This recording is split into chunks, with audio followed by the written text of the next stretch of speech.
Ladies and gentlemen, I hope you're all doing well, and welcome to the showdown between the Greenskins and the Vampire Counts here on the Arachnarok Lair. It's going to be myself with Grimgor facing off against Subutai, who's going to be rocking Manfred von Baldstein, and it is going to be a good old proper scrap in the middle. We got Black Orcs, we got Grimgor.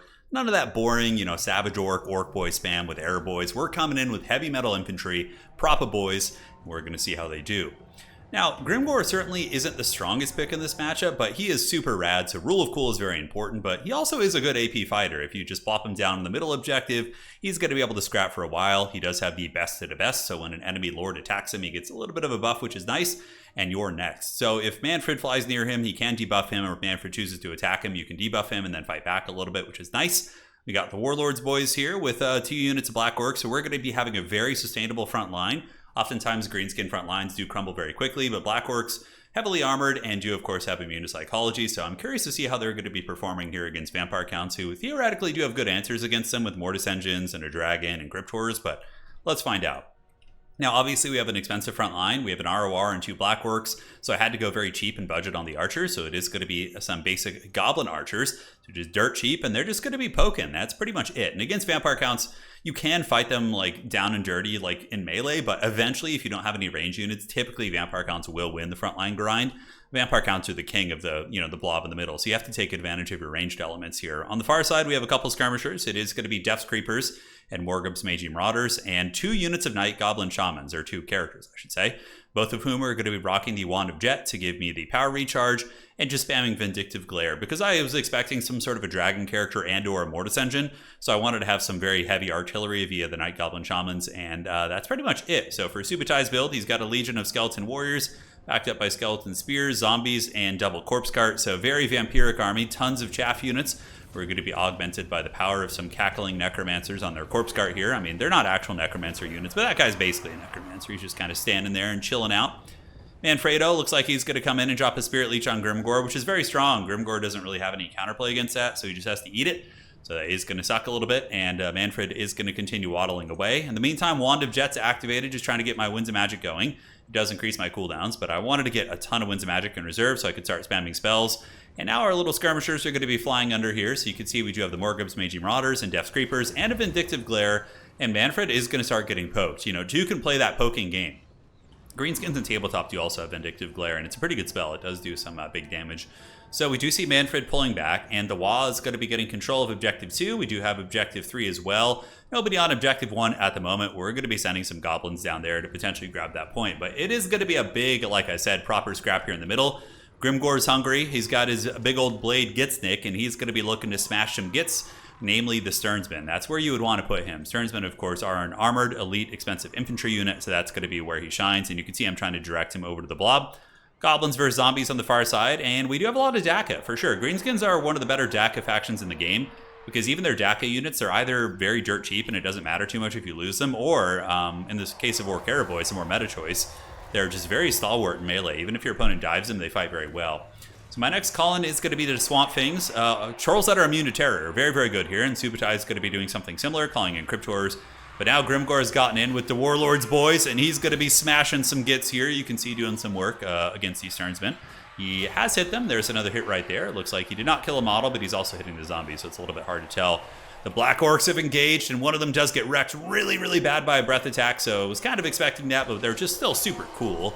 And they're going to keep fighting here pretty damn hard as they grind through the skeletons and the zombies, and maybe eventually we'll be able to pull out a dub here in this fight. But with the Cryptors coming in, probably not. Manfred also dropping a zombie summon on top of the Goblin Archers. And these Black Orcs doing some work, honestly. I mean, they're fighting a ton of stuff. 3 or 4 units of Skeletons and Cryptors, holding them in place, allowing the Goblin Archers to unleash their full salvos into the Cryptors. And now we see Manfredo getting in there and actually attacking Grimgor. In the meantime, though, Manfred has been eating a ton of Vindictive Glares, and Grimgor does have the Wog active. He unleashes it. It's just going to continue crumping away, ignoring Manfred. He's just too Chad to turn around and fight him. But there we go. So we do turn around on Manfred. Your next is popped. And Manfred does get clubbed pretty damn hard by Grimgor right there. 5,400 HP. More Vindictive Glares coming out. And now the Broken Tusk Mob is going to be cruising. Another big missile, and Manfred getting whooped on by Grimgor and the Goblin Fire Support in the backfield. And the Black Orcs, even though they took a pretty bad fight in the beginning, are holding very well. They're still steady despite being wrecked by a Dragon Breath attack and fighting unit that counters them. So super cool to see them in action. Swamp Things intercepting in the front as well, intercepting the Cryptors and Skeletons, and they do, of course, regenerate. So as long as they don't get their natural leadership broken, the Swamp Things should be able to hold pretty well.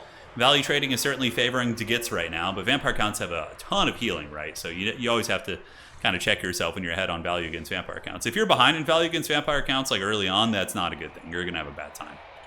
So Black Orcs still fighting away. Black Orcs on the other side, pretty healthy at 78 models. And in the middle, the Warlords boys and Grimgor have done an excellent job, actually. The Stern's been taking a lot of damage. Grimgor also wearing down these Cryptors. And now a Mortis engine has been called in. But I do have a lot of DAC in the back. I do have these 2 Skirmish Cavalry who I'm maneuvering about, trying to find opportunities. I do get some Savage Orc Air Boys in here now as a call-in. And my Goblin Archer is still performing very well. They've been shooting pretty much the entire game. These ones are already up to about 500-600 value, which is great.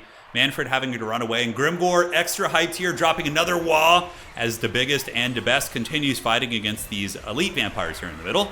And the dreaded Mortis engine has arrived. Certainly something I need to deal with. Granted, I have a lot of firepower, so I felt pretty confident in dealing with that. And now we got Squig Herds on the way in. So the Squig Herd's going to be diving on the spears here, and on the outside, Skeleton Spear is going to be intercepted by Savage Orcs, which are pretty good against Vampire counts. I kind of liked, honestly, I kind of liked having the Black Orcs as my frontline piece. I felt like they're holding very, very well. These Black Orcs only now just broke, but not until they crumbled units, and bought me a hell of a lot of time. And on the other side, the Black Orcs are still performing well, just chewing through this massive amounts of chaff units. Goblin Archers, I put them in guard mode and was trying to get in range of the Mortis engine, and the Mortis engine gets clubbed by Grimgor. We got all the focus fire from our goblins, and double Vindictive Glare from the little Goblin Shamans has been super sweet. So Mortis engine is pretty close to dying. Looks like Subutai, though, is able to squeak it away there, so he's certainly cackling, but it does get nailed once again, 1200 HP.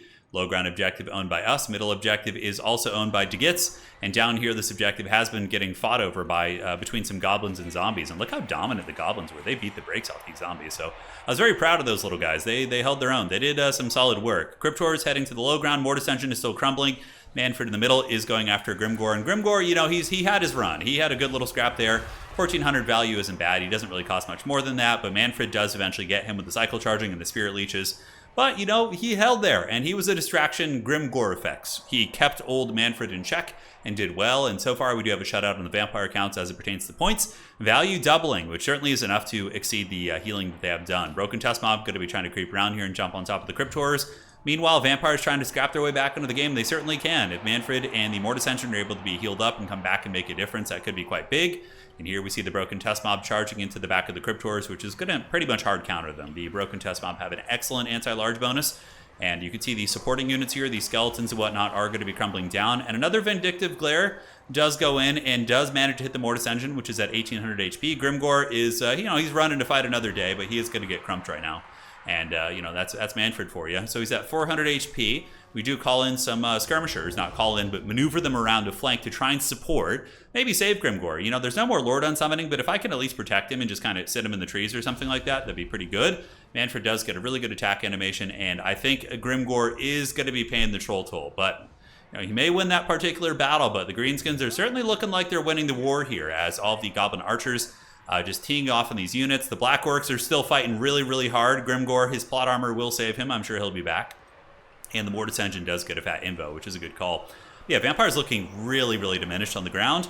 They do get some Cairn Race in, which are tough. You know, Greenskins have some magic damage, but not a whole bunch outside of the Greenskin, the Lore of Death on the Hag, as well as the Wah magic. If you go with the little Wah magic, you know, you're only going to have a couple of magic missiles. And they've been really good at keeping Manfred honest. Manfred only got 1900 value, and he probably cost close to 3000, so he certainly hasn't paid for himself. Grimgor got pretty close to paying for himself just by, you know, crumping in the middle a little bit. But overall, you know, certainly there's safer choices. I wonder about Grom the Paunch in this matchup. He'd probably have too much trouble with Cryptors, but his passive healing and his sustained combat prowess, as well as his AoE buffs, could be very nice. So this is when I started to sweat bullets a little bit. The Vampires actually got a big terror out on me. I was like, oh god, like everything started to rout here, and I've seen that. It's not my first rodeo, but then I kind of looked up at the scoreboard and I was like, okay, maybe we're not in the worst shape in the world. Couple Savage Orcs here. We have our Skirmishers shooting into Manfred. The Mortis engine is very, very close to dying. It's critical binding at 400 HP. Couldn't believe it wasn't crumbling. This thing is literally on death's bed, and it's at 13 leadership. Going to get charged by some squigs, and maybe they'll be able to drag it down. Cairn Race at the back being very problematic. Like I said, don't really have good tools for dealing with them, so just going to be brute forcing it, just kind of getting it in there. And the old pigs and squigs are coming. The hogs are going to be squealing in. I think pigs are such cool creatures. And yeah, they get a nice charge into the Cairn Rates here. And Karen Race, though, unfortunately, are just going to be terror routing and causing all sorts of havoc. But you can see the Greenskins get a bit of a second wind on the side here. The Corpse Cart is getting ground down by the Swamp Things. Manfred is looking a little bit beat up here as the Savage Orcs come in. And the Sternsmen, always a staple to Vampire counts. Only 800 value this game, though, so it's not like they've done super well. But probably will start crumbling here with the Squigs and Savage Orcs on them. It's going to be a tough day. Manfred getting focused by missiles. He is approaching his healing cap, so he's at 3,000 HP. And here, the damn Karen Race, really troublesome. The Goblin Shamans, I feel like wizards in general should do magic damage with their melee attacks, but I guess in tabletop they don't, unless you give them a magic item, so I suppose that makes sense. But anyways, objectives 3 in my control. Objectives 2 are owned by the Vampire Counts, and the low ground objective is currently owned by the Greenskins. Going to be trying to, not Greenskins, excuse me, by me, but soon to be owned by the Vampire Counts. So we're going to be swarming with the Warlords boys and some Goblin Wolf Riders trying to get that one back.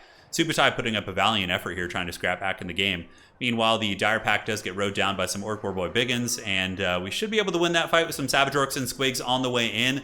Probably going to be seeing these little gremlins here, these golems, Warhammer golems as I like to call them. Tell me these things don't look like golem. But yeah, they're going to get taken to Pound Town by just the sheer weight of the wah going on here. And Manfred, he's still routing shit down, causing problems. Savage Orc Airboys trying to move up to provide a little bit of supporting capture weight. Karen Race in the back still being absolutely trolls. But the Broken Tusk Mob is hanging in there. Not for much longer, though. They might actually get terror routed. And we do manage to stabilize this low ground objective, so what I ended up doing is rushing it with Goblin Wolf Riders, getting the Warlords boys in there, and then what I'm going to do is get them around the back and then rear charge this unit, which is typically how you want to kind of use those light cavalry. Swamp Things being great. Having a hard-hitting unit that's immune to terror routes is quite nice, but Grimgor being banished off the battlefield is tough. I do have that -10 leadership across the board, which is very unfortunate. Obviously, Manfred was a good counter, right? His Spirit Leeches means he doesn't have to go fight Grimgor like all the time. He could just kind of poke him down and then go when it's opportune. Very, Vampire count tactics for sure. But we are able to secure this objective. The Goblin Wolf Rider circling around in the back, and the Warlords boys should be able to win that with the support of the Night Goblin Shaman. On the low ground here, a little bit of a dodgy fight, but the Savage Orcs might be able to hang in there with a little bit of Squig support, as well as these haggard goblins that may reroute into the battle. And Vampire Count's just struggling to get the objectives at this point. And this is kind of like very similar to many tabletop experiences I've had. Like if you play against people who have dragon lists, like whether it be Warriors of Chaos or High Elves with a Star Dragon, dragons are pretty oppressive in tabletop, but you can beat them. And typically the way to do it is, there are some lists that can kill dragons and are tailored to do it. Most of my lists, especially my Chaos Dwarves, I really don't have a way to kill dragons very effectively in tabletop. So what I do is I just try and focus the rest of the army and just try to minimize my losses against the dragon. And then oftentimes it'll be just a dragon running around and you'll be like, running away from it in the later turns to preserve your points, which is pretty funny. But we do own Objective 2, Objective 3. He did close the value gap pretty considerably, but honestly, we just had too much of a value lead, and that is it. So GG. Cool to see Black Orcs in action and Grimgor as well. I like the Black Orcs. They probably got like 800 to 1,000 value. Let's check. So this one got only 500 actually. The other one got about 800. But yeah, holding power wasn't bad. Allowed the archers to shine. Grimgor 14, Goblin Shamans, MVPs. I love these guys. Grimgor is cool. I do think maybe Grom might be better though, because he passively heals. So at least his staying power is better and his mobility, so he can run away. Yeah, maybe try Grom out. That could be fun with the double little Goblin Shaman build. Yeah, it's kind of a cute idea.